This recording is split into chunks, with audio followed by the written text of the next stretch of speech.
माधुरी बहुत ही गरीब औरत थी। उसका पति भाऊ एक नंबर का शराफी था। रात दिन उससे पीटता और दिन भर शराब पीकर पड़ा रहता। घर में खाने के लिए पैसे नहीं थे। बेचारी माधुरी किसी तरह गुजारा करती। उसकी एक बेटी भी थी जिसका नाम उसने पिंकी रखा था। धीरे धीरे पिंकी 2 साल की हो गई, लेकिन माधुरी का नसीब ऐसा ही था। एक दिन वो पानी भरने नल पर गई तो वहाँ पड़ोसन नीलू ताई मिल गई। नीलू ताई, कैसी है माधुरी? माधुरी, ठीक हूँ ताई, आप कैसी हो? नीलू ताई, मैं भी अच्छी हूँ। मेरी बेटी पिंकी कैसी है? माधुरी, ठीक है ताई, आजकल थोड़ा कमज़ोर हो गई है। नीलू ताई, वो तेरा घरवाला कुछ काम धंधा नहीं करता क्या? रोज़ तेरे घर से लड़ाई की आवाज़ आती है। माधुरी थोड़ा सोचते हुए बोली, हाँ क्या बताऊँ ताई, जब से उसने शराब पकड़ी है काम वाम सब छोड़कर सिर्फ पी कर गाली गलौज करता। मेरा तो नसीब ही खराब हो गया। माधुरी ताई, थोड़ा इधर आना, तुझसे कुछ बात करनी है। नीलू ताई, क्या बात है माधुरी, बोलो। ताई, आप जो तो जानती हैं कि भाऊ कोई काम नहीं करता। बड़ी मुश्किल से इधर उधर थोड़ा बहुत काम करके मैं किसी तरह पेट भरती हूँ।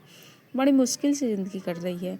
ताई, आप जिधर बिल्डिंग में काम करती हो उसी किसी बिल्डिंग में मेरा भी काम लगवा देती तो आपका बड़ा एहसान होता। मुझ पर थोड़ा अच्छा पैसा मिलेगा तो पिंकी को पढ़ा सकूँगी। कम से कम उसकी ज़िंदगी तो बेहतर हो जाएगी। नीलू ताई, ठीक है माधुरी, मैं अपनी मालकिन से बोलूँगी। उधर किसी के वहाँ ज़रूरत होगा तो तुझे लगवा दूँगी। माधुरी, अच्छा ताई, मैं अब चलती हूँ, कहीं पिंकी उठ गई तो रो रही होगी। नीलू, ठीक है माधुरी, जैसा होगा वैसे ही बता दूँगी।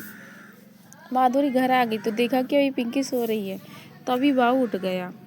ए माधुरी सुन, भूख लगी है, खाने में क्या पकाया? माधुरी, सुबह हो गई, खाने की इतनी फिक्र है तो कमाना चाहिए न, घर में बैठने से खाना कैसे होगा? इसकी कभी कोई फिक्र है तूने? बाऊ, हट, सुबह उठते ही तेरी चिक चिक शुरू हो गई। अरे खाना पकाती है, कोई एहसान नहीं करती, समझी तू? ये घर मेरा है, मैंने बनाया। माधुरी, सिर्फ घर होने से क्या होता है, खाने के लिए पैसे भी होने चाहिए, कुछ काम धंधा भी तो करना चाहिए। सिर्फ पी के पड़ा रहता है, बेवड़ा कहीं का। कम से कम अपनी बच्ची के बारे में तो सोच। भाव के ये कान खोल के सुन ले, मुझसे ज़्यादा जवान न लड़ाया कर। तेरा पति हूँ मैं, समझी न तू? और फिर मुझ में खूब पीटा और निकाल कर कहा, आवारागर्दी करने। इस चीख पुकार से पिंकी भी उठ गई और रोने लगी। मैंने उसे अपने सीने से लगाया और चुप कराती रही, अपने आंसुओं को पोंछती रही और सोचती रही कि ये सब कुछ जो हो रहा है उसमें मैं अपनी पिंकी को कैसे बचाऊं। कुछ दिन ऐसे ही गुजर गए और फिर एक दिन नीलू ताई मेरे घर आई। माधुरी, ओ माधुरी ताई, और मैंने दरवाज़ा खोला। माधुरी, अरे नीलू ताई आई है, बहुत दिनों बाद कैसे आना हुआ? नीलू ताई, तेरे ही काम से आई हूँ। वो जो काम करती हूँ उसके ऊपर वाले मकान में जो सेठ रानी रहती है ना, उसको काम वाली की ज़रूरत है। मेरी मालकिन ने मुझसे पूछा तो मुझे तेरा ख्याल आ गया, पर मैंने सोचा कि तुझसे पूछ लूँ। माधुरी, मारे खुशी से इससे पूछना क्या है ताई, कर लूँगी। नीलू ताई, ठीक है, कल चलना मेरे साथ, मैं तुझे घर दिखा दूँगी। माधुरी, ठीक है ताई, मैं सुबह तैयार रहूँगी। दूसरे दिन सुबह नीलू ताई और माधुरी दोनों उस बिल्डिंग में गई जहाँ मधु को काम करना था। नीलू ताई ने डोरबेल बजाई। कुछ देर बाद एक महिला ने दरवाज़ा खोला। कौन? नीलू ताई, नमस्ते मैडम, मैं नीलू ताई, वो साधना मैडम के वहाँ मैं काम करती हूँ। आपको बाई का ज़रूरत था तो ये माधुरी है, इसकी ही बात हुई थी। दीपा मैडम, अच्छा हाँ, मैंने ही मिसेज मेहता से कहा था, अंदर आ जाओ। नीलू ताई और माधुरी दीपा के पीछे पीछे चलते हुए। दीपा मैडम, तो तुमने कभी इससे पहले कहीं काम किया है? माधुरी, जी नहीं मैम साहब, कहीं नहीं, मैं ये पहली बार है।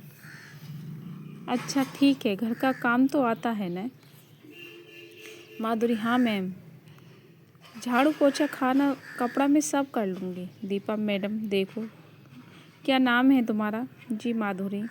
हाँ माधुरी, तुम्हें इन सब कामों के अलावा मेरे बेटे प्रिंस का भी ख्याल रखना होगा, उसके लिए मैं तुम्हें अलग से पैसे दूँगी। बोलो तुम ये सारे काम कर लोगी? माधुरी, जी मैडम, मैं सब कर लूँगी। दीपा, ठीक है, फिर कल से काम पर आ जाना। माधुरी, जी आ जाऊँगी। दीपा, ठीक है, अब तुम जा सकती हो। बाहर निकल माधुरी खुश हुई थी, लेकिन उसे एक ही बात की चिंता थी कि पिंकी को कैसे और किसके पास छोड़े। इसी सोच में वो चली जा रही थी, तभी नीलू ताई बोली, क्या बात है माधुरी, तो कुछ परेशान लग रही है? माधुरी, ताई को पिंकी की चिंता हो रही है, क्या बताऊँ, भाव की सारी तो छोड़ नहीं सकती और घर के कोई दूसरा है नहीं। सोच रही थी ताई वो तू अपनी सहेली कुसुम के पास छोड़ देना। जब कुछ दिन काम पर हो जाएगा तब मेरे मालकिन को तेरी आदत हो जाएगी तो फिर उसे अपने साथ लेकर जाना।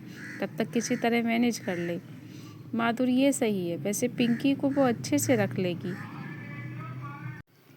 अभी के लिए मैं बात कर लेती हूँ, फिर आगे देखती हूँ कैसे क्या करना है। नीलुथाई ठीक ठीक रहेगा, वैसे भी बड़े शहरों में काम वाली ढंग की नहीं मिलती। अगर तू जम गई तो फिर वो इसके लिए तैयार हो जाएगी। माधुरी सीधे घर से होकर अपनी सहेली कुसुम के वहाँ गई। कुसुम, माधुरी तुम आओ अंदर और बताओ कैसी हो। पिंकी कैसी है बेटा, आजा मेरे पास। उसने बड़े लाड से पिंकी को गोद में लिया। माधुरी मैं ठीक हूँ, तू बता कैसी है। कुसुम मैं भी ठीक हूँ, अब अकेले कोई कैसा होगा।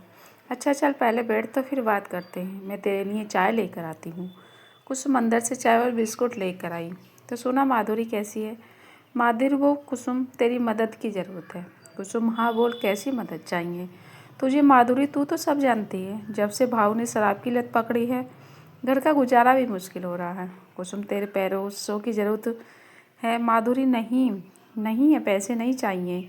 वो दरअसल बात है कि मुझे एक घर में काम करने जाना है। लेकिन कुसुम तेरे क्या माधुरी, पिंकी को कौन देखेगा। बस इसीलिए मैंने सोचा अगर तू कुछ दिन मेरी पिंकी को देख लेती तो तेरा एहसान मैं ज़िंदगी भर न भूलूंगी। कुसुम क्यों नहीं है, तेरी पिंकी का अच्छे से ध्यान रखूंगी, बल्कि मेरा तो टाइम पास हो जाएगा। उसने पिंकी को पुचकारते हुए कहा। है ना पिंकी। पिंकी कुसुम मौसी और पिंकी मस्ती करेंगे। कुसुम वैसे भी माधुरी शरद तो यहाँ नहीं है और मेरे नसीब में अभी बच्चा भी नहीं। तेरे पिंकी के साथ मुझे वक्त भी कट जाएगा और तेरा काम भी हो जाएगा।